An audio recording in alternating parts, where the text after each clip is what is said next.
कभी सोचा है कि क्या एक आखिरी बेंच दो लोगों की कहानी लिख सकती है? तो चलिए एक ऐसी ही कहानी सुनते हैं। ये कहानी शुरू होती है कॉलेज के पहले दिन से। एक ऐसा दिन जो एक लड़के के लिए सिर्फ एक नई शुरुआत नहीं था, बल्कि उसकी पूरी जिंदगी का सबसे यादगार पल बनने वाला था। सोचिए जरा, कॉलेज का पहला दिन है, क्लास पूरी तरह से भरी हुई है और सतीश, जैसा कि उसकी आदत थी, लेट पहुंचा। दरवाजे पे खड़े होकर उसने पूरी क्लास पर नजर दौड़ाई। कहीं भी एक भी सीट खाली नहीं दिख रही थी। और तभी प्रोफेसर की भारी सी आवाज आती है, लास्ट बेंच पर बैठ जाओ। सतीश चुपचाप क्लास के आखिरी कोने की तरफ बढ़ता है और वहीं उसने पहली बार अनुप्रिया को देखा।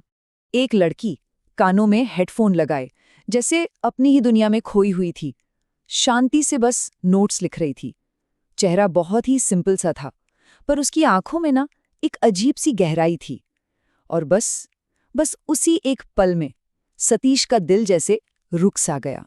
और बस उस दिन के बाद ये एक रूटीन सा बन गया। दोनों रोज उसी आखिरी बेंच पर साथ बैठने लगे। एक ऐसी खामोश दोस्ती की शुरुआत हो चुकी थी जिसमें लफ्जों से ज्यादा एक दूसरे का साथ मायने रखता था। पता है, उनके बीच ज्यादा बातें नहीं होती थीं। बस कभी नोट्स शेयर हो जाते, तो कभी एक दूसरे को देखकर एक हल्की सी स्माइल।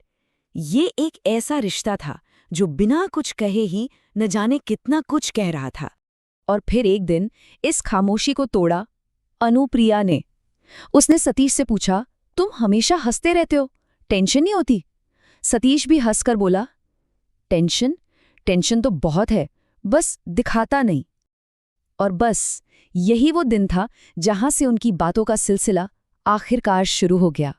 वक्त तो बीता गया और देखते ही देखते एग्जाम्स का टाइम आ गया। अब इस कहानी में एक नया मोड़ आने वाला था। एक ऐसा मोड़ जो सिर्फ उनके एग्जाम का नहीं, बल्कि उनकी दोस्ती का भी इम्तिहान लेने वाला था। सतीश ना अंदर से पूरी तरह टूट रहा था। एक तरफ एग्जाम्स में फेल होने का डर, तो दूसरी तरफ घर की फाइनेंशियल प्रॉब्लम्स। उसे लगने लगा था कि शायद अब सब कुछ खत्म हो जाएगा। और ठीक उसी वक्त जब उसे सबसे ज्यादा जरूरत थी, अनुप्रिया ने उसे अपने हाथ से लिखे हुए नोट्स दिए। और पता है क्या कहा? सिर्फ इतना, इंजीनियर बनना है ना, गिव अप मत करो।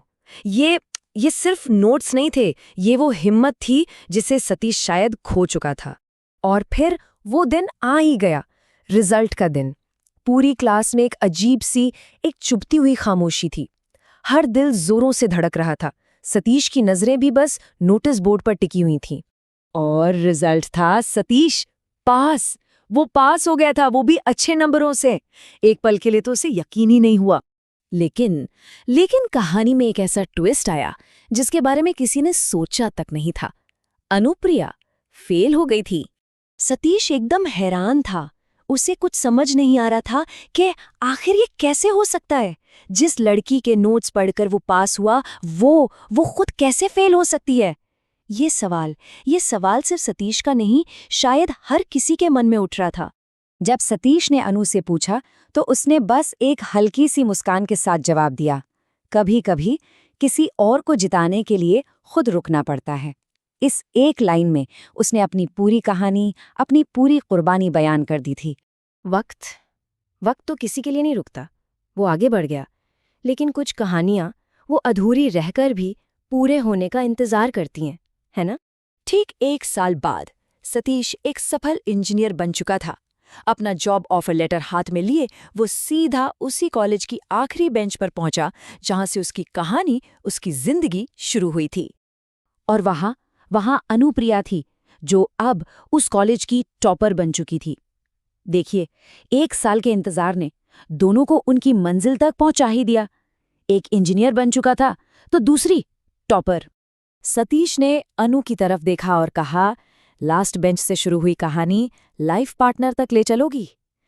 ये सिर्फ एक सवाल नहीं था, ये उन